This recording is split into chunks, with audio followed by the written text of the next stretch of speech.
ಇವತ್ತು ಬರುವ ವಿಷಯ ಏನಂದ್ರೆ, ನಾವು ಪರಸ್ಪರ ಬರೋ ವಿಷಯ ಏನಂದ್ರೆ, ಈ ಎಲ್ಲ ಜನರಿಗೆ ಗೊತ್ತಾಗಬೇಕು, ಎಲ್ಲ ಬೆಂಗಳೂರಲ್ಲಿ ಎಲ್ಲ ಕರ್ನಾಟಕದಲ್ಲಿ ಎಲ್ಲರಿಗೂ ಗೊತ್ತಾಗಬೇಕು, ಇಲ್ಲಿ ಮೋಸ ಆಗ್ತಾ ಇದೆ. ಏನ್ ಮೋಸ ಆಗ್ತಾ ಇದೆ ಅಂದ್ರೆ, ಇವರು ನಕಲಿ ದಾಖಲೆ ಸೃಷ್ಟಿ ಮಾಡಿದ್ದಾರೆ. ಹೆಗಡೆ ನಗರದಲ್ಲಿ ಇದು ಮದರಸಾ ಇದೆ, ಜಾಮಿಯಾ ಮೊಹಮ್ಮದಿಯಾ ಮನ್ಸೂರ್ ಅಂತ. ಆ ಮದರಸದ ಹೆಸರು ಮಾಡಿಕೊಂಡು ನಕಲಿ ದಾಖಲೆ ಸೃಷ್ಟಿ ಮಾಡಿದ್ದಾರೆ. ದಾಖಲೆ ಇಲ್ಲ ಅವರ ಹತ್ರ, ಆ ಮದರಸೆ ನಡೆಯೋಕೆಲ್ಲೂ ದಾಖಲೆ ಇಲ್ಲ. ಆ ನಕಲಿ ದಾಖಲೆ ಸೃಷ್ಟಿ ಮಾಡಿ ಅಲ್ಪಸಂಖ್ಯಾತರಿಂದ 5 ಲಕ್ಷ ರೂಪಾಯಿ 10 ಲಕ್ಷ ರೂಪಾಯಿ ಸ್ಯಾಂಕ್ಷನ್ ಮಾಡಿದ್ದಾರೆ. ಆಗಿದೆ, ಸ್ಯಾಂಕ್ಷನ್ ಮಾಡ್ಕೊಂಡಿದ್ದಾರೆ. ಅದರಲ್ಲಿ 5 ಲಕ್ಷ ರೂಪಾಯಿ ತಗೊಂಡಿದ್ದಾರೆ. ಆ ತಗೊಂಡಿರೋದು ನಾವು RTI ಹಾಕಿ, ಆ RTI ಮುಖಾಂತರ ನಮಗೆ ಗೊತ್ತಾಗಿದೆ ಇವರು 5 ಲಕ್ಷ ರೂಪಾಯಿ ತಗೊಂಡಿದ್ದಾರೆ. ಈ ತರ ನಮ್ಮ ಬೆಂಗಳೂರಲ್ಲಿ, ಕರ್ನಾಟಕದಲ್ಲಿ, ಅದನ್ನು ಬೆಂಗಳೂರಲ್ಲಿ ಈ ತರ ಮೋಸ ಆಗ್ತಾ ಇದೆ ಅಲ್ಲ, ಇದರ ಬಗ್ಗೆ ಯಾರು ಧ್ವನಿ ಎತ್ತಾ ಇಲ್ಲ, ಯಾರು ಕೇಳ್ತಾ ಇಲ್ಲ ಅಂತ ನಾವು ಅಲ್ಪಸಂಖ್ಯಾತರ ಅಧಿಕಾರಿ ಇದ್ದಾರಲ್ಲ, ಅಲ್ಲಿ ನಾವು ಸೋಡಿಯಂ ಬ್ಲಾಕಲ್ಲಿ ಅಲ್ಲಿ ಹೋಗ್ಬಿಟ್ಟು ನಾವು ಅವರಿಗೆ ಕಂಪ್ಲೇಂಟ್ ಮಾಡಿದ್ದೀವಿ. ಆ ಕಂಪ್ಲೇಂಟ್ ಮಾಡಿದ್ದು ಸುಮಾರು ಇಲ್ಲ ಅಂದ್ರೂ ಒಂದು ವರ್ಷ ಮೇಲೆ ಆಗಿದೆ ಸರ್ ಕಂಪ್ಲೇಂಟ್ ಮಾಡಿ. ಆ ಕಂಪ್ಲೇಂಟ್ ಮಾಡಿದ್ರು ಅವರು ಅದರ ಬಗ್ಗೆ ಏನು ತನಿಖೆ ಮಾಡಿಲ್ಲ. ನಾವು ಅವ್ರಿಗೆ ಕಂಪ್ಲೇಂಟ್ ಮಾಡಿದ್ದೀವಿ, ಕಂಪ್ಲೇಂಟ್ ಕಾಪಿ ಕೊಡಿ ನೋಡಿ. ಆದರೆ ಏನು ತನಿಖೆ ಏನು ಮಾಡಲ್ವಾ, ಏನು ಆದ್ರೂ ಪರವಾಗಿಲ್ಲ, ಇಲ್ಲಿ ಯಾವ್ದಾದ್ರು ಮೋಸ ಆದ್ರೂ ಪರವಾಗಿಲ್ಲ, ಆದ್ರೆ ಅದರ ಬಗ್ಗೆ ಯಾರು ಧ್ವನಿ ಎತ್ತೋರಿಲ್ಲ, ಯಾರು ಮಾತಾಡೋದಿಲ್ವಾ ಅಂತ ನಾವು ಕೇಳೋ ಪ್ರಶ್ನೆ. ಯಾಕಂದ್ರೆ ನಕಲಿ ದಾಖಲೆ ಮಾಡಿಕೊಂಡು ಹಣ ವಸೂಲಿ ಮಾಡಿಕೊಂಡು ಈಗ ಹೊರ ದೇಶದಿಂದ ಲಕ್ಷಾಂತರ ರೂಪಾಯಿ, ಕೋಟ್ಯಾಂತರ ರೂಪಾಯಿ ಹಣ ಬರ್ತಾ ಇದೆ. ಮಕ್ಕಳಿಗೆ ಫ್ರೀ ಎಜುಕೇಶನ್ ಅಂದ್ರೆ ಉಚಿತ ಸೌಲಭ್ಯ ಮಾಡಿದ್ದಾರೆ. ಏನು ಹಣ ಇಲ್ಲದೆ ಓದಿಸ್ತೀವಿ ಅಂತ ಮಕ್ಕಳಿಗೆ ಇವರು ಹೇಳಿಬಿಟ್ಟು ಅಡ್ಮಿಷನ್ ಮಾಡ್ತಾರೆ. ಆಮೇಲೆ ಮಕ್ಕಳ ಹತ್ರ ಸಾವಿರಾರು ರೂಪಾಯಿ ಹಣ ಕೇಳೋದು, ಫೀಸ್ ಕೇಳೋದು, ಅಡ್ಮಿಷನ್ ಕೇಳೋದು, ಈ ತರ ಎಲ್ಲ ಮಾಡ್ತಾ ಇದ್ದಾರೆ. ಮತ್ತೆ ಅಲ್ಲಿ ಏನಂದ್ರೆ ಹಾಸ್ಟೆಲ್ ಇಲ್ಲ, ಅಲ್ಲಿ ಹಾಸ್ಟೆಲ್ಗೂ ಪರ್ಮಿಷನ್ ಇಲ್ಲ. ಅವರು ಹಾಸ್ಟೆಲ್ ಮಾಡಿಕೊಂಡು ಆ ಮಕ್ಕಳ ಮೇಲೆ ದೌರ್ಜನ್ಯನೂ ಮಾಡ್ತಾ ಇದ್ದಾರೆ. ಆ ಮಕ್ಕಳಿಗೆ ತೊಂದರೆನೂ ಕೊಡ್ತಾ ಇದ್ದಾರೆ. ಆ ಮಕ್ಕಳಿಗೆ ಸ್ವಚ್ಛತೆ ಇಲ್ಲ. ಅಲ್ಲಿ ಮಕ್ಕಳಿಗೆ ಒಂದೊಂದು ವಾರ ಆದ್ರೂ ಸ್ನಾನ ಮಾಡಲ್ಲ, ಬಟ್ಟೆ ಅವ್ರಿಗೆ ಗಲೀಜಿರ್ತದೆ, ಬಟ್ಟೆ ಅವ್ರಿಗೆ ಕೊಳಚೆ ಬಟ್ಟೆ ಇರ್ತದೆ, ನೀರಿನ ಸೌಲಭ್ಯ ಇಲ್ಲ, ಕುಡಿಯುವ ನೀರಿನ ಸೌಲಭ್ಯ ಇಲ್ಲ. ಇದೇ ಕುಡಿಯುವ ನೀರಿನ ಸೌಲಭ್ಯ ಇಲ್ಲದಿದ್ದ ಒಂದು ಹೆಣ್ಮಗು ಸತ್ತೋಯ್ತು. ಒಂದ್ಸತಿ ನಾನು ಪ್ರೆಸ್ ಮುಂದೆ ಹೇಳಿದ್ದೀನಿ, 12 ವರ್ಷ ಹುಡುಗಿ. ಆ ಹುಡುಗಿಗೆ ಗಂಟಲಲ್ಲಿ ನೋವು ಬಂದ್ಬಿಟ್ಟಿತ್ತು. ಆ ಸಮಯದಲ್ಲಿ ಅವ್ರ ತಂದೆ ತಾಯಿಗೆ ಅವರು ಇನ್ಫಾರ್ಮ್ ಮಾಡಿಲ್ಲ, ಅವ್ರ ಅಕ್ಕಂದಿರು ಇನ್ಫಾರ್ಮ್ ಮಾಡಿ ಕರೆದ್ರೆ ಆ ಮಗು ಏನಿದೆ ಸಾಯುವ ಇದರಲ್ಲಿ ಇತ್ತು. ಈಗ ಸಾಯುವ ಇದರ ಪರಿಸ್ಥಿತಿಯಲ್ಲಿ ಇತ್ತು. ಆವಾಗ ಅವರಲ್ಲಿ ಗಲಾಟೆ ಮಾಡಿ ನಮ್ಮ ಮಗು ಈಗ ಸಾಯುವ ಪರಿಸ್ಥಿತಿ ಇದೆ, ಕಳಿಸಿ ಅಂತ ಹೇಳುವಾಗ ಅವ್ರ ಮಗಿಗೆ ಕಳಿಸ್ಕೊಟ್ರು. ಆಮೇಲೆ ಅವ್ರು ಹೋಗಿ ಚೆನ್ನೈಲಿ ಅಡ್ಮಿಟ್ ಮಾಡಿದ್ರು, ಅಲ್ಲಿ ವಾಸಿ ಆಗಿಲ್ಲ. ಪುನಃ ಅವ್ರು ನೆಲ್ಲೂರು, ಆಂಧ್ರ ಅವರು, ಅಲ್ಲಿ ಬಂದ್ಬಿಟ್ಟು ಅಲ್ಲಿ ಆಂಧ್ರದಲ್ಲಿ ಆ ಮಗು ಸತ್ತೋಯ್ತು. ಇದರ ಜವಾಬ್ದಾರಿ ಬೇಜವಾಬ್ದಾರಿಯಿಂದ ಆಗಿತ್ತು. ಇದರ ಜವಾಬ್ದಾರಿ ಯಾರು? ನೀವು ಒಂದು ಸಂಸ್ಥೆ ನಡೀತಾ ಇದ್ದೀರಾ, ಒಂದು ಅದರಲ್ಲಿ ನೀವು ಮದರಸಾ ನಡೀತಾ ಇದ್ದಾರೋ ಏನ್ ನಡೆಸ್ತಾ ಇದ್ದಾರೋ ಅದರಲ್ಲಿ ಜವಾಬ್ದಾರಿ ಅನ್ನೋದು ಇರ್ತದಲ್ಲ. ಆ ಮಕ್ಕಳಿಗೆ ಒಳ್ಳೆ ಆಹಾರ ಕೊಡ್ಬೇಕು, ಒಳ್ಳೆ ಊಟ ಕೊಡ್ಬೇಕು, ಆ ಮಕ್ಕಳಿಗೆ ಒಳ್ಳೆ ಸೌಲಭ್ಯ ಕೊಡ್ಬೇಕು. ಒಂದೊಂದು ರೂಮಲ್ಲಿ 20 ಮಕ್ಕಳಿಗೆ ನೀವು ತಳ್ಳಿಬಿಟ್ರೆ ಮಕ್ಕಳು ಹೇಗಿರ್ತಾರೆ? ಆ ತರ ಅಲ್ಲಿ ಸ್ವಚ್ಛತೆ ಇಲ್ಲ, ಏನಿಲ್ಲ. ಅದರಿಂದ ಅಲ್ಲಿ ಮದರಸಲ್ಲಿ ದಾಖಲೆ ಇಲ್ಲ. ದಾಖಲೆ ಇಲ್ಲದೆ ನಡೆಸ್ತಾ ಇದ್ದಾರೆ ಅಂದ್ರೆ ನಾವೆಲ್ಲ ಇದಕ್ಕೆ ಧ್ವನಿ ಎತ್ತಬೇಕಲ್ಲ. ಅದಕ್ಕೋಸ್ಕರ ನಾವು ಧ್ವನಿ ಎತ್ತುವುದರ ಪ್ರೆಸ್ ಮುಂದೆ ಬಂದಿದ್ದೀವಿ. ಎಲ್ಲರಿಗೂ ಗೊತ್ತಾಗಬೇಕು, ಕರ್ನಾಟಕದಲ್ಲಿ ಗೊತ್ತಾಗಬೇಕು, ಬೆಂಗಳೂರಿಗೂ ಗೊತ್ತಾಗಬೇಕು, ಎಲ್ಲ ಜನರಿಗೆ ಇದರ ಬಗ್ಗೆ ಮಾಹಿತಿ ಬರಬೇಕು. ಇವರು ಹಣ 5 ಲಕ್ಷ ರೂಪಾಯಿ ತಗೊಂಡಿದ್ದಾರಲ್ಲ, ಈ 5 ಲಕ್ಷ ರೂಪಾಯಿ ತಗೊಂಡು ಏನ್ ಮಾಡಿದ್ರು? ಏನ್ ಸರ್, ಇವ್ರು 5 ಲಕ್ಷ ತಗೊಂಡ್ರಲ್ಲ, ಈ 5 ಲಕ್ಷ ತಗೊಂಡು ಏನ್ ಮಾಡಿದ್ರು? ಇವ್ರ ಮಕ್ಕಳಿಗೆ ಉಪಯೋಗ ಮಾಡಿದ್ರ? ಅದು ಮಕ್ಕಳಿಗೂ ಖರ್ಚು ಮಾಡಿಲ್ಲ. ಇವರು ಆರಾಮಾಗಿ ಐಷಾರಾಮಿಯಾಗಿ ಆರಾಮಾಗಿ ತಿರ್ಗಾಡ್ತಾ ಇದ್ದಾರೆ. ಒಳ್ಳೆ ಕಾರುಗಳು, ಒಳ್ಳೆ ಐಷಾರಾಮಿ ಜೀವನ ಇವ್ರು ಮಾಡ್ತಾ ಇದ್ದಾರೆ. ಹೊರ ದೇಶದಿಂದನೂ ಇವರಿಗೆ ಹಣ ಬರ್ತಾ ಇದೆ, ಕೋಟಿ ಹಣ ಬರ್ತಾ ಇದೆ. ಈ ತರ ಇಲ್ಲಿ ನಡೀತಾ ಇರುವಾಗ ಯಾರು ಏನೇಗೆ ದನಿ ಎತ್ತಾ ಇಲ್ಲ. ಅಧಿಕಾರಿಗಳಿಗೂ ನಾವು ಕೊಟ್ಟಿದ್ದೇವೆ, ಅಲ್ಪಸಂಖ್ಯಾತರಿಗೂ, ಅವರು ಅದರ ಬಗ್ಗೆ ಏನು ಬಂದು ವಿಚಾರಣೆ ಮಾಡಿಲ್ಲ, ಕರೆಸಿಲ್ಲ, ಅದ್ರ ಬಗ್ಗೆ ಏನು ಪರಿಶೀಲನೆ ಮಾಡಿಲ್ಲ. ಅಂದ್ರೆ ಈಗ ನಮ್ಮ ಈ ಬೆಂಗಳೂರಲ್ಲಂತೂ ಏನಾಗ್ತದೆ, ಈ ತರ ಎಲ್ಲ ಸಂಸ್ಥೆ ನಡೆಸಿದ್ರೆ ನಮ್ಮ ಬೆಂಗಳೂರು ಗತಿ ಏನು? ಇದಕ್ಕೆ ಯಾರು ಕೇಳೋರಿಲ್ಲ. ಕೇಳಬೇಕು, ಧ್ವನಿ ಎತ್ತಬೇಕು. ಯಾರು ಎಲ್ಲಿ ಅನ್ಯಾಯ ಆಗ್ತಾ ಇದೆ ಅಲ್ಲಿ ಧ್ವನಿ ಎತ್ತಬೇಕು, ಅದು ನಮ್ಮ ಹಕ್ಕು. ನಾವು ಧ್ವನಿ ಎತ್ತಬೇಕು. ಎಲ್ಲಿ ಅನ್ಯಾಯ ಆಗ್ತದೆ ಅಲ್ಲಿ ಧ್ವನಿ ಎತ್ತಬೇಕು. ಯಾಕೆ ಅನ್ಯಾಯ ಆಗ್ತಾ ಇದೆ, ಯಾಕೆ ಮೋಸ ಆಗ್ತಾ ಇದೆ, ಯಾಕೆ ನೋಡಿ, ಒಂದು ಹಣ ಒಂದು 100 ರೂಪಾಯಿ 200 ರೂಪಾಯಿ ಅಂದ್ರೆ ನಾವು ಮಗುಗೆ ಕೊಟ್ರೆ, ನೀವು ಹೋಗ್ಬಿಟ್ಟು ಅಂಗಡಿನ ತಗೋಬಂದ್ರೆ ನಾವು ಲೆಕ್ಕ ಕೇಳ್ತೀವಲ್ಲ, ಎಷ್ಟು ಏನ್ ತಗೊಂಡೆ, ಎಷ್ಟು ಹಣ ಉಳಿತಂತ. ಲಕ್ಷಾಂತರ ರೂಪಾಯಿ ಗುಳು ಮಾಡ್ತಾ ಇದಾರಲ್ಲ, ಇದಕ್ಕೆ ಯಾರು ಕೇಳೋರಿಲ್ಲಲ್ಲ. ಕೇಳೋರಿಲ್ಲ ಅಂತ ಮಾಡ್ತಾ ಇದಾರೆ. ನಾವು ಕೇಳಿದ್ರೆ ಅವರು ಈ ತರ ಕೆಲಸ ಮಾಡಲ್ಲ. ಅದಕ್ಕೋಸ್ಕರ ನಾವು ಧ್ವನಿ ಎತ್ತಾ ಇದ್ದೀವಿ. ನಮ್ಮ ಉದ್ದೇಶ ಏನಂದ್ರೆ, ಆ ಮದರಸದಲ್ಲಿ ಇವರು ನಕಲಿ ದಾಖಲೆ ಮಾಡಿಕೊಂಡು ನಕಲಿ ದಾಖಲೆ ಸೃಷ್ಟಿ ಮಾಡಿಕೊಂಡು ಹಣವನ್ನು 5 ಲಕ್ಷ ರೂಪಾಯಿ ಪಡೆದಿದ್ದಾರೆ. 10 ಲಕ್ಷ ರೂಪಾಯಿ ಸ್ಯಾಂಕ್ಷನ್ ಮಾಡಿಕೊಂಡು 5 ಲಕ್ಷ ಪಡೆದಿದ್ದಾರೆ. ಇನ್ನು 5 ಲಕ್ಷ ರೂಪಾಯಿ ಪಡೆದಿದ್ದಾರೋ ಏನೋ ಗೊತ್ತಿಲ್ಲ. ನಾವು RTI ಮುಖಾಂತರ ನಮಗೆ 5 ಲಕ್ಷ ತಗೊಂಡಿರೋದು ಇನ್ಫಾರ್ಮೇಶನ್ ಬಂದಿದೆ. ಯಾಕಂದ್ರೆ ನಮ್ಗೆ ಈ ಕರ್ನಾಟಕದಲ್ಲಿ ಪೂರ್ತಿ ಮದರಸೆಗಳಿಗೆ 12.5 ಕೋಟಿ ಸ್ಯಾಂಕ್ಷನ್ ಆಗ್ತದೆ. ಏನ್ ಸರ್, 12.5 ಕೋಟಿ ಸ್ಯಾಂಕ್ಷನ್ ಆಗ್ತದೆ. ಅದರಲ್ಲಿ ನಮ್ಮ ಇದು 50 ಕೋಟಿಲಿ 12.5 ಕೋಟಿ ಬರೀ ಬೆಂಗಳೂರಿಗೆ, ಕರ್ನಾಟಕಕ್ಕೆ. ಅದರಲ್ಲಿ ಎಲ್ಲ ಮದರಸೆಗಳಿಗೆ ಹೋಗ್ತದೆ. ಅದು ದಾಖಲೆ ಇದ್ರೆ ಆ ಮದರಸೆಗೆ ಆ ಹಣ ಸಿಕ್ಕೋದು. ಇವರು ನಕಲಿ ದಾಖಲೆ ತೋರಿಸಿ ಆ ಹಣ ಉಸೂಲ್ ಮಾಡಿದಾರೆ ಅನ್ನೋ ಉದ್ದೇಶಕ್ಕೆ ನಾವು ಇವತ್ತು ನಿಮ್ ಮುಂದೆ ಬಂದು ನಿಮ್ಮ ಹತ್ರ ಈ ತರ ಆಗ್ಬಾರ್ದು, ಮೋಸ ಆಗ್ಬಾರ್ದು, ಇದಕ್ಕೆ ತನಿಖೆ ಆಗ್ಬೇಕು, ಇದಕ್ಕೆ ಸಂಬಂಧಪಟ್ಟ ಅಧಿಕಾರಿಗಳು ಹೋಗಿ ತನಿಖೆ ಮಾಡಬೇಕು, ಅವ್ರಿಗೆ ಕರೆಸ್ಬಿಟ್ಟು ಇದರ ಬಗ್ಗೆ ತನಿಖೆ ಮಾಡ್ಬೇಕಂತ ನಾವು ಕೇಳೋದು ನಮ್ಮ ಉದ್ದೇಶ. ಅಬ್ದುಲ್ ಹಮೀದ್ ಪಾಷಾ. ಸರಿ, ಈಗ ನೋಂದಾಯಿತ ಮದರಸ ಅಲ್ದಿರಾ ಅಲ್ಪಸಂಖ್ಯಾತರ ಇಲಾಖೆಯಿಂದ ಇವರು ಅಕ್ಟೋಬರ್ 25, 2017ರಲ್ಲಿ 10 ಲಕ್ಷ ರೂಪಾಯಿ ಅನುದಾನ ಸ್ಯಾಂಕ್ಷನ್ ಮಾಡಿಸ್ಕೊಂಡಿದ್ದಾರೆ. ಈಗ ಆಲ್ರೆಡಿ 5 ಲಕ್ಷ ರೂಪಾಯಿ ಅನುದಾನ ಪಡ್ಕೊಂಡಿದ್ದಾರೆ. ಕರ್ನಾಟಕ ಶಿಕ್ಷಣ ಕಾಯ್ದೆ 1983 ಮತ್ತು ಮಕ್ಕಳ ಹಕ್ಕುಗಳ ಶಿಕ್ಷಣ ಕಾಯ್ದೆ 2009ರ ಪ್ರಕಾರ ಯಾವುದೇ ಒಂದು ಟ್ರಸ್ಟಿಗೆ ನೋಂದಾಯಿತವಲ್ಲದ ಸಂಸ್ಥೆಗೆ ಸರ್ಕಾರದಿಂದ ಯಾವುದೇ ರೀತಿ ಅನುದಾನ ಪಡೆಯೋಕೆ ಬರಲ್ಲ. ಆದ್ರೂ ಅವರು ಅದನ್ನೆಲ್ಲ ಗಾಳಿಗೆ ತೂರಿ ಸರ್ಕಾರದ ಬೊಕ್ಕಸಕ್ಕೆ ಮೋಸ ಮಾಡಿ ಈಗ 10 ಲಕ್ಷ ರೂಪಾಯಿ ಅನುದಾನ ಪಡ್ಕೊಂಡಿದ್ದಾರೆ ಅಂತ ನಾವು ಆರೋಪ ಮಾಡ್ತಿರೋದು. ಇದಕ್ಕೆ ನಾವು RTI ಹಾಕಿ ಎಲ್ಲ ರೀತಿ ದಾಖಲಾತಿಗಳನ್ನ ತಗೊಂಡಿದ್ದೀವಿ. ಎಲ್ಲ ರೀತಿ ದಾಖಲಾತಿಗಳು ನಮ್ಮ ಹತ್ರ ಇದೆ. ಇದು ರೆಸಿಡೆನ್ಷಿಯಲ್ ಶಾಲೆ, ಅವ್ರ ಹತ್ರದಿಂದನೂ ಅವರು ಫೀಸ್ ವಸೂಲಿ ಮಾಡಿ ಮತ್ತೆ ಸರ್ಕಾರದಿಂದನೂ ನಾವು ಮದರಸ ಫ್ರೀ ಎಜುಕೇಶನ್ ಕೊಡ್ತಿದ್ದೀವಿ ಅಂತ ಸರ್ಕಾರದಿಂದನೂ ಅನುದಾನ ಪಡ್ಕೊಂಡು, ಎರಡು ಕಡೆಗಳಿಂದ ಲಾಭ ಮಾಡಿಕೊಂಡು ಮತ್ತೆ ಹೊರದೇಶಗಳಿಂದ ಅನುದಾನ ಪಡ್ಕೊಂಡು ಇಲ್ಲಿ ನಮ್ಮ ಕರ್ನಾಟಕದಲ್ಲಿ, ನಮ್ಮ ಕರ್ನಾಟಕ ರಾಜ್ಯಕ್ಕೆ ಅವರು ತೆರಿಗೆ ವಂಚನೆ ಮಾಡ್ತಿದ್ದಾರೆ ಅಂತ ನಾವು ಈಗ ಆರೋಪ ಮಾಡ್ತಿದ್ವಿ. ಅದಕ್ಕೆ ತಕ್ಕ ದಾಖಲಾತಿ ಎಲ್ಲ ನಮ್ಮ ಹತ್ರ ಇದೆ. ಈಗ ಅಲ್ಲಿ ಒಂದು ಮಕ್ಕಳಿಗೆ ಎಜುಕೇಶನ್ ಇರಬೇಕು ಅಂದ್ರೆ ಮೂಲಭೂತ ಸೌಕರ್ಯ ಇರಬೇಕು. ಮೂಲಭೂತ ಸೌಕರ್ಯ ಸಮೇತ ಇಲ್ಲ. ಅಲ್ಲಿ ಮಕ್ಕಳಿಗೆ ಎಜುಕೇಶನ್ ಮಾಡ್ಬೇಕಾದ್ರೆ ನೀರು, ಮನೆ, ವಸತಿ, ಶಿಕ್ಷಣ ಪಡಿಬೇಕಾದ್ರೆ ಒಂದು ಟ್ರಸ್ಟ್ ಮದರಸ ನಡೆಸ್ತಿದೀವಿ ಅಂದ್ರೆ ಅಲ್ಲಿ ವಸತಿ, ಮೂಲಭೂತ ಶಿಕ್ಷಣ, ಮೂಲಭೂತ ಸೌಕರ್ಯಗಳನ್ನು ಒದಗಿಸ್ಬೇಕು. ಆ ನಂತರ ಅವರು ಸರ್ಕಾರದಿಂದ ಅನುದಾನ ಪಡಿಬೇಕಲ್ಲ. ಟ್ರಸ್ಟ್ ಅಲ್ಲಿರೋ ಸಂಸ್ಥೆಗೆ, ರೆಸಿಡೆನ್ಸಿ ಸಂಸ್ಥೆ ಇಟ್ಕೊಂಡು ದಾಖಲಾತಿ ಸೃಷ್ಟಿಸಿ ಮತ್ತೆ ಆ ಸ್ಥಳ ಅವ್ರು ಇದರಲ್ಲ, ಅದು ಕೂಡ ರಾಜ್ಯದಲ್ಲಿ ನಡೀತಿದೆ. ಅಂದ್ರೆ ಕೋರ್ಟಲ್ಲಿ ಆ ಕೇಸ್ ಕೂಡ ನಡೀತಿದೆ. ಆ ಕೇಸ್ ನಡೀತಾ ಇರ್ಬೇಕಾದ್ರೆ ಇವರು ಈ ತರ ಸರ್ಕಾರಕ್ಕೆ ಮೋಸ ಮಾಡಿದ್ದಾರೆ ಅಂತ ನಾವು ಆರೋಪ ಮಾಡ್ತೀವಿ. ಸರ್, ಈಗ ಆಲ್ರೆಡಿ ನಾವು ಕಾನೂನು ಹೋರಾಟ ಮಾಡ್ತಿದ್ದೀವಿ. ಅಲ್ಲಿ ಲೋಕಲ್ ಅಲ್ಲಿ ಪೊಲೀಸ್ ಸ್ಟೇಷನ್ ಅಲ್ಲಿ ಕಂಪ್ಲೇಂಟ್ ಸಹ ಕೊಟ್ಟಿದ್ದೀವಿ, ದೂರು ದಾಖಲೆ ಮಾಡಿದ್ದೀವಿ.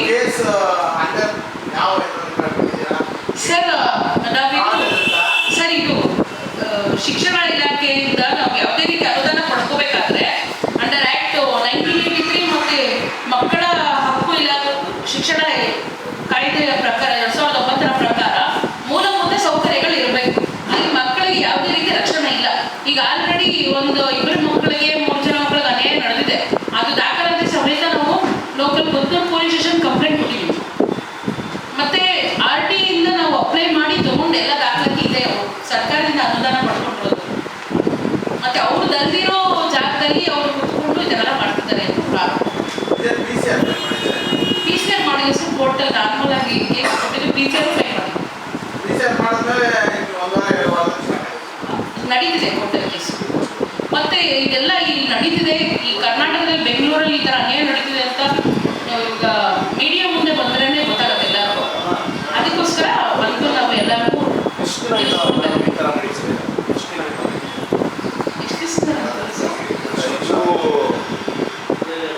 ಇದು ಸುಮಾರು ವರ್ಷದಿಂದ ನಡೀತಾ ಇದೆ ಸರ್. ಇಲ್ಲ ಅಂದ್ರೆ ಒಂದು ಈ ಮದರಸ ಅಂತ ಇವರು ಈಗ ಮೇಡಮ್ ಹೇಳಿದ್ರಲ್ಲ, ಜಾಗ ಯಾರ್ದು, ಅದು ಯಾರೋ ಓನರ್ ಇದ್ದಾರೆ, ಅವ್ರಿಗೂ ಡಿಸ್ಪ್ಯೂಟ್ ನಡೀತಾ ಇದ್ದಾರೆ, ಕೋರ್ಟಲ್ಲಿ ನಡೀತಾ ಇದೆ. ಮದರಸೆಗೆ ಪರ್ಮಿಷನ್ ಇಲ್ಲ. ಮತ್ತೆ ಏನಿದೆ ಅಂದ್ರೆ ನಮ್ಮ ಒಂದು ಮುಸ್ಲಿಂ ಮೊಹಮ್ಮಡನ್ ಲಾ ಅಲ್ಲಿ ಏನಿದೆ ಅಂದ್ರೆ ಯಾವುದೋ ಒಂದು ಸ್ವತ್ತಲ್ಲಿ ನಾವು ಮಸೀದಿ ಕಟ್ಕೊಂಡು ನಮಾಜ್ ಮಾಡಂಗಿಲ್ಲ, ಯಾವುದೋ ಒಂದು ಸ್ವತ್ತಲ್ಲಿ ನಾವು ಮದರಸ ನಡೆಸಂಗಿಲ್ಲ. ಅವ್ರ ಅನುಮತಿ ಬೇಕು. ಇದು ಅನುಮತಿ ಇಲ್ಲದೆ ನಡೆಸ್ತಾ ಇದ್ದಾರೆ ಒಂದು ವಿಷಯ. ಬೇರೆ ವಿಷಯ ನಕಲಿ ದಾಖಲೆ ಸೃಷ್ಟಿ ಮಾಡಿ ನಡೆಸ್ತಾ ಇದ್ದಾರೆ. ಇನ್ನೊಂದು ವಿಷಯ ಅಂದ್ರೆ ನಾವು ಅಧಿಕಾರಿಗಳಿಗೂ ಇದರ ಬಗ್ಗೆ ನಾವು ಕಂಪ್ಲೇಂಟ್ ಮಾಡಿದೀವಿ, ಆದ್ರೂ ಅವರು ಇದರ ಬಗ್ಗೆ ಏನೂ ತನಿಖೆ ಮಾಡಿಲ್ಲ ಅಂತ ನಮ್ಮ ಆರೋಪ. ಇನ್ನು ಮುಂದೆ ಏನಂದ್ರೆ ನಾವು ಇವರಿಗೆ ಇಲ್ಲಿ ಅನ್ಯಾಯ ಆಗ್ತಿರೋದು, ಅನ್ಯಾಯ ಆಗ್ಬಾರ್ದು ಅಲ್ಲಿವರೆಗೂ ನಾವು ಹೋರಾಟ ಮಾಡ್ತೀವಿ ಸರ್. ಅನ್ಯಾಯ ಆಗ್ಬಾರ್ದು, ಅಲ್ಲಿ ಆಗ್ತಾ ಇರೋದು ಅನ್ಯಾಯ ಆಗ್ಬಾರ್ದು, ಅದಕ್ಕೆ ಅಲ್ಲಿ ಗಂಟ ನಾವು ಹೋರಾಟ ಮಾಡ್ತೀವಿ. ಮದರಸದಲ್ಲಿ ಇಲ್ಲಿ ಸುಮಾರು ಒಂದು 150-200 ಮಕ್ಕಳಿದ್ದಾರೆ ಸರ್. ಅದರಲ್ಲಿ ಜೆಂಟ್ಸ್ ಮದರಸ ಮಾಡಿದ್ದಾರೆ, ಲೇಡೀಸ್ ಮದರಸ ಮಾಡಿದ್ದಾರೆ. ಲೇಡೀಸ್ ಮದರಸ ಹಾಸ್ಟೆಲ್ ಮಾಡೋಕೆ ಪರ್ಮಿಷನ್ ಇಲ್ಲ, 24/7 ಅಲ್ಲೇ ಇರ್ತಾರೆ ಮಕ್ಕಳು, ವರ್ಷಗಟ್ಟಲೆ ಅಲ್ಲೇ ಇರ್ತಾರೆ. ಆ ಹೆಣ್ಮಕ್ಳ ಜೊತೆನೂ ಆ ಹೆಣ್ಮಕ್ಳು ಎಲ್ಲಿದ್ದಾರೆ, ಆ ಹೆಣ್ಮಕ್ಳ ಜೊತೆನೂ ದೌರ್ಜನ್ಯ ಆಗ್ತಾ ಇದೆ. ಅವ್ರಿಗೆ ಸರಿಯಾಗಿ ಊಟ ಕೊಡಲ್ಲ, ಅವ್ರಿಗೆ ಸರಿಯಾಗಿ ವಸತಿ ಇಲ್ಲ, ಅಲ್ಲಿ ಕುಡಿಯೋ ನೀರು ಸ್ವಚ್ಛತೆ ಇಲ್ಲ, ಏನಿಲ್ಲ.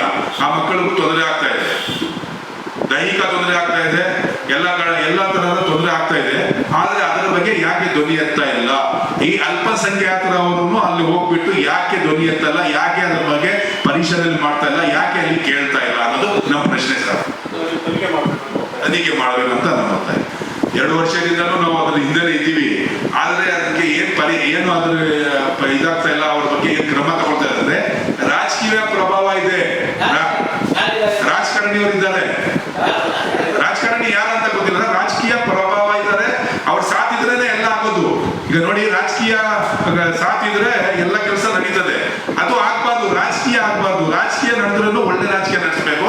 ರಾಜಕೀಯ ಮಾಡಿ ಈ ತರ ಮೋಸ ಆಗುವಂತ ಕೆಲಸ ಮಾಡಬಾರ್ದು ಅನ್ನೋದು ನಮ್ಮ ಉದ್ದೇಶ ಸರ್. ಇಲ್ಲ, ಯಾರಿದ್ದಾರೆ ಅಂತ ಗೊತ್ತಿಲ್ಲ, ಆದ್ರೆ ರಾಜಕೀಯವರು ಇದ್ದಾರೆ. ನಾವು ಇಷ್ಟೆಲ್ಲ ಮಾಡ್ತಾ ಇದ್ರು ಅವ್ರು ಮುಂದೆ ಬರ್ತಾ ಇಲ್ಲ. ಅವ್ರು ಆರಾಮಾಗಿದ್ದಾರೆ, ಅವ್ರು ಮಾಡೋ ಕೆಲಸ ಮಾಡ್ತಾ ಇದ್ದಾರೆ ಅಂದ್ರೆ ರಾಜಕೀಯ ಪ್ರಭಾವ ಇದ್ರೇ ಆಗೋದು. ರಾಜಕೀಯ ಪ್ರಭಾವ ಇಲ್ಲ ಅಂದ್ರೆ ಆರಾಮಾಗಿ ಆಗ್ತದೆ. ಪೊಲೀಸ್ ಸ್ಟೇಷನ್ ಅಲ್ಲಿ ಕಂಪ್ಲೇಂಟ್ ಆಗ್ತದೆ, ಕಂಪ್ಲೇಂಟ್ ತಗೊಳ್ತಾರೆ, ಅಲ್ಲಿ ಮಕ್ಕಳಿಗೆ ದೌರ್ಜನ್ಯ ಆಗ್ತಾ ಇದೆ, ಎಲ್ಲ ಆಗ್ತಾ ಇದೆ. ಅದೆಲ್ಲ ದಾಖಲೆ ಇದೆ. ಕಾಶ್ಮೀರ್ ಹುಡುಗನಿಗೆ ಹೊಡೆದಿದ್ದಾರೆ, ಕಿರುಕುಳ ಕೊಟ್ಟಿದ್ದಾರೆ. ಎಷ್ಟೋ ದಿನ ಕೂಡ್ ಹಾಕಿ ಮದರಸದಲ್ಲೇ ಆ ಮಗುಗೆ ಊಟ ಬಟ್ಟೆ ಇಲ್ಲದ್ರೆ ಆ ಮಗು ಸಾಯ ನೀತಿಲಿತ್ತು. ಆವಾಗಲೂ ಕಂಪ್ಲೇಂಟ್ ಆಗಿತ್ತು ಪೊಲೀಸ್ ಸ್ಟೇಷನ್ ಅಲ್ಲಿ. ಆವಾಗ ಅವರು ಹಣ ಕೊಟ್ಟು 10 ಲಕ್ಷ 15 ಲಕ್ಷ ಅಲ್ಲೇ ಒಪ್ಪಂದ ಮಾಡ್ಕೊಂಡ್ರು. ಅವರು ಆ ಮಗುಗೆ ಏನ್ ಹೇಳಿದ್ರು, ತಂದೆಗೆ ಏನಾದ್ರು ಮಾಡಿದ್ರೆ ನಿಮ್ಗೆ ಆತಂಕವಾದಿ ಅಂತ ಹಾಕ್ಬಿಡ್ತೀವಿ ಅಂತ ಹೇಳಿದ್ರು. ಈ ತರ ಎಲ್ಲ ನಡೀತದೆ, ಹೆದರ್ಸ್ತಾ ಇದ್ದಾರೆ. ಯಾಕೆ ಮಾಡ್ತಾ ಇದ್ದಾರೆ ಅಂದ್ರೆ ರಾಜಕೀಯ ಪ್ರಭಾವ ಇದೆ, ರಾಜಕೀಯ ಶಕ್ತಿ ಅವ್ರ ಜೊತೆಲಿ ಇದ್ದಾರೆ, ಹಣ ಇದೆ, ಹೊರ ದೇಶದಿಂದ ಕೋಟಿ ಹಣ ಬರ್ತಾ ಇದೆ. ಅದಕ್ಕೆ ಅವರು ಮೋಜ್ ಮಸ್ತಿ ಮಾಡ್ಕೊಂಡು ಆರಾಮಾಗಿದ್ದಾರೆ. ಒಳ್ಳೊಳ್ಳೆ ಕಾರ್ಗಳು, ಐಶ್ವರ್ಯ ಮಾಡ್ಕೊಂಡು ಎಲ್ಲೆಲ್ಲೂ ಪ್ರಾಪರ್ಟಿಗಳು ಮಾಡ್ಕೊಂಡು ಆರಾಮಾಗಿದ್ದಾರೆ ಸರ್. ಅವ್ರಿಗೆ ಯಾರು ಕೇಳೋದಿಲ್ಲ, ಅದೇ ಕೇಳಬೇಕನ್ನೋದೇ ನಮ್ಮ ಉದ್ದೇಶ.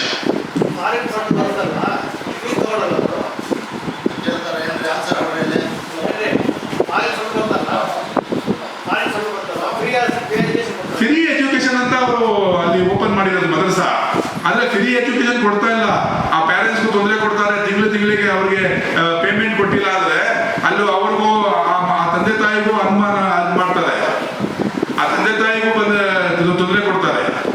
ಆ ತಂದೆ ತಾಯಿಗೂ ಫೋರ್ಸ್ ಮಾಡ್ತಾರೆ, ಅಡ್ಮಿಷನ್ ಕೊಡಿ, ಫೀಸ್ ಕೊಡಿ ಅಂತ.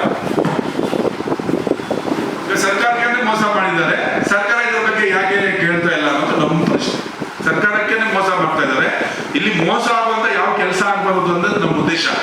ಯಾಕಂದ್ರೆ ನಮ್ಮ ಕರ್ನಾಟಕದಲ್ಲಿ ಎಲ್ಲೂ ಯಾವ ಎಜುಕೇಶನ್ ಇರಲಿ, ಮದರಸಾ ಇರಲಿ, ಬೇರೆ ಸ್ಕೂಲ್ ಇರಲಿ, ಎಲ್ಲಿ ಇರಲಿ, ಕಾಲೇಜ್ ಇರಲಿ, ಎಲ್ಲಾದ್ರೂ ಇರಲಿ, ಯಾರಿಗೂ ಮೋಸ ಆಗ್ಬಾರ್ದು, ಯಾರ ಜೊತೆ ತೊಂದರೆ ಆಗ್ಬಾರ್ದು, ಯಾರಿಗೂ ಕಿರುಕುಳ ಆಗ್ಬಾರ್ದು, ಎಲ್ಲೂ ಗೊಂದಲಗಳು ಆಗ್ಬಾರ್ದು ಅನ್ನೋದೇ ನಮ್ಮ ವಿಷಯ.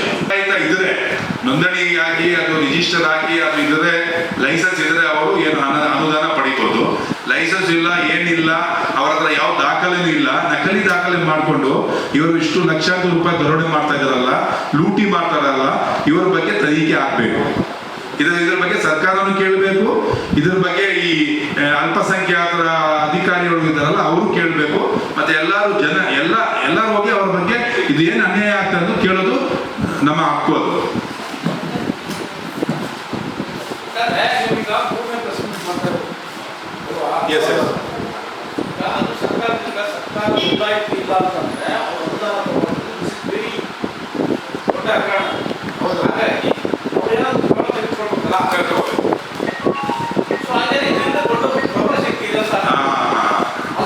ದೊಡ್ಡ ಪ್ರಬಲ ಶಕ್ತಿ ಇವರ ಜೊತೆ ಇದೆ.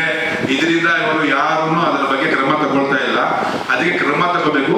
ಇಷ್ಟೆಲ್ಲ ಅನ್ಯಾಯ ಆಗ್ತಾ ಇದ್ರು ನೋಡ್ಕೊಂಡಿದ್ದಾರಲ್ಲ, ಸುಮ್ಮನೆ ಯಾಕೆ ಕ್ರಮ ತಗೊಳ್ತಾ ಇಲ್ಲ ಅನ್ನೋದು ನಮ್ಮ ಉದ್ದೇಶ. ಮಕ್ಕಳ ಭವಿಷ್ಯ ಏನು, ಮಕ್ಕಳಿಗೆ ಏನು ಎಜುಕೇಶನ್ ಕೊಡ್ತಾರೆ? ಅಲ್ಲಿ ಮೋಸ ಮಾಡ್ಕೊಂಡು ಹಣ ತಗೊಂಡು ತಿಳ್ಕೊಂಡಿದ್ದಾರೆ. ಆ ಮಕ್ಕಳಿಗೆ ಏನು ಎಜುಕೇಶನ್ ಇಲ್ಲ, ಏನಿಲ್ಲ. ಸುಮ್ಮನೆ ಆ ಮಕ್ಕಳಿಗೆ ಮಾಡ್ಕೊಂಡು, ಆ ಮಕ್ಕಳಿಗೆ ತೋರಿಸ್ಕೊಂಡು, ಅನುದಾನ ಪಡ್ಕೊಂಡು ಅವ್ರು ಆರಾಮಾಗಿ ಐಷಾರಾಮಿ ಜೀವನ ಮಾಡ್ತಾ ಇದ್ದಾರೆ. ಇದೆಲ್ಲ ದೊಡ್ಡ ಇದರ ಬಗ್ಗೆ ತನಿಖೆ ಆಗ್ಬೇಕು. ಈಗ ಟ್ರಸ್ಟೀಸ್ ಅನ್ನೋದು ಯಾರಿಲ್ಲ ಸರ್, ಅವರ ಫ್ಯಾಮಿಲಿನೇ ಸೇರ್ಕೊಂಡು ಅವ್ರು ನಡೆಸ್ಕೊಂಡು ಹೋಗ್ತಾ ಇದ್ದಾರೆ. ಟ್ರಸ್ಟ್ ಇಲ್ಲ, ಏನಿಲ್ಲ. ಟ್ರಸ್ಟ್ ಮಾಡಬೇಕು, ಟ್ರಸ್ಟ್ ರಿಜಿಸ್ಟರ್ ಮಾಡಬೇಕು. ಆ ಟ್ರಸ್ಟ್ ಅಲ್ಲಿ ಎಲ್ಲ ಹೊರಗವರು ಎಲ್ಲ ಇರಬೇಕು. ಎಲ್ಲರನ್ನು ತಗೊಂಡು ಆ ಟ್ರಸ್ಟ್ ಅಲ್ಲಿ ಒಂದು 20-25 ಜನ ಇರ್ತಾರೆ, ಅದೆಲ್ಲ ತಗೊಂಡು ಟ್ರಸ್ಟ್ ಮಾಡಬೇಕು. ಏನು ಮಾಡಿಲ್ಲ, ಅವರು ಆರಾಮಾಗಿ ನಡೆಸ್ಕೊಂಡು ತಿನ್ಕೊಂಡು ಹಾಯಾಗಿದ್ದಾರೆ ಜೀವನ. ನಮ್ಮಲ್ಲ ಇದೆ ಎಲ್ಲ ಪ್ರೂಫ್. ನಾವು ಪ್ರೂಫ್ ಇಲ್ಲದೆ ಏನ್ ಮಾತಾಡ್ತಾ ಇಲ್ಲ ಸರ್. ಈಗ ಯಾರಿಗೂ ಅವ್ರು ಮೋಸ ಮಾಡ್ತಿದ್ದಾರೆ ಅಂತ ಅನುಮಾನ ಬರಬಾರ್ದು ಅಂತ ಗೌರ್ಮೆಂಟ್ಗೆ ಚೀಟ್ ಮಾಡಿ ಗೌರ್ಮೆಂಟ್ಗೆ ನಕಲಿ ದಾಖಲಾತಿ ಕೊಟ್ಟು ಅವರು ಅನುದಾನ ಪಡ್ಕೊಂಡಿರೋದು. ಅನುದಾನ ಬರ್ತಾ ಇತ್ತು, ಈಗ ಅನುದಾನ ಬರಬಾರ್ದು ಅಂತಾನೆ ನಾವು ಇದು ಹೋರಾಟ ಮಾಡ್ತಾ ಇರೋದು. ನಮ್ಮ ಉದ್ದೇಶ ಏನಂದ್ರೆ ಇದು ಬಂದಿದೆ ಅಂದ್ರೆ ಇಲ್ಲ ಇಲ್ಲಿ ನಾವು ಆಟಿ ತೆಗಿದೀವಲ್ಲ 5 ಲಕ್ಷ ರೂಪಾಯಿ ಇವರು ಏನ್ ಪ್ರೂಫ್ ಇಲ್ಲ, ನಕಲಿ ದಾಖಲೆಯಿಂದ ಪಡೆದಿರಂದ್ರೆ ನಮ್ಮ ಹತ್ರ ದಾಖಲೆ ಇದೆ ನೋಡಿ. ಇಲ್ಲಿ ಇದೆ 2017 ಪಡೆದಿದ್ದಾರೆ.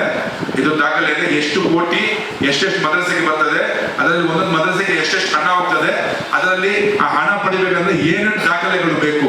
ದಾಖಲೆನೇ ಇಲ್ಲ, ಆ ಸೊತ್ತೆ ಅವ್ರದ್ದು ಇಲ್ಲ, ದಾಖಲೆನೇ ಇಲ್ಲ. ಅವ್ರು ಹೆಂಗೆ ನಡೆಸ್ತಾರೆ ಸರ್? ಅದು ನಮ್ಮ ಉದ್ದೇಶ. ಹೆಂಗ್ ನಡೆಸ್ತಾರೆ? ಈಗ ಅವ್ರಿಗೆ ಹಂಗೇನೆ ಅನುದಾನ ಕೊಟ್ಟಿದ್ದಾರೆ ಅಂದ್ರೆ ಆ ಕೊಡುವರು ಹೆಂಗ್ ಕೊಟ್ಟಿದ್ದಾರೆ ಸರ್? ಅವರು ನೋಡ್ಬೇಕು ತಾನೆ ದಾಖಲೆ ಇಲ್ಲ ಹೆಂಗ್ ಕೊಡ್ತಾರೆ? ಅದೂ ಪ್ರಶ್ನೆ ಬರ್ತದೆ. ದಾಖಲೆ ನೋಡ್ಬೇಕು ತಾನೆ. ಈಗ ನಾನು ಬಂದೆ ನಿಮ್ಮ ಹತ್ರ, ಸರ್ ಏನು ನನ್ಗೆ ಹುಷಾರಿಲ್ಲ, ನಾನು ಮಾತ್ರೆ ತಗೋಬೇಕಂದ್ರೆ ಏನ್ ಮಾಡ್ತೀರಾ ನೀವು? ರಸೀದಿ ತೋರ್ತೀನಿ ನಾನು. ಸರ್ 500 ರೂಪಾಯಿ ಮಾತ್ರ ಅಂದ್ರೆ ನೀವು ಆಮೇಲೆ ಹಣ ಕೊಡ್ತಿರೋ ಬಿಡ್ತಿರೋ. ಈಗ ನಾನು ಏನ್ ತೋರಿಸಿಲ್ಲ, ಏನು ದಾಖಲೆನೇ ಇಲ್ಲ, ಯಾರು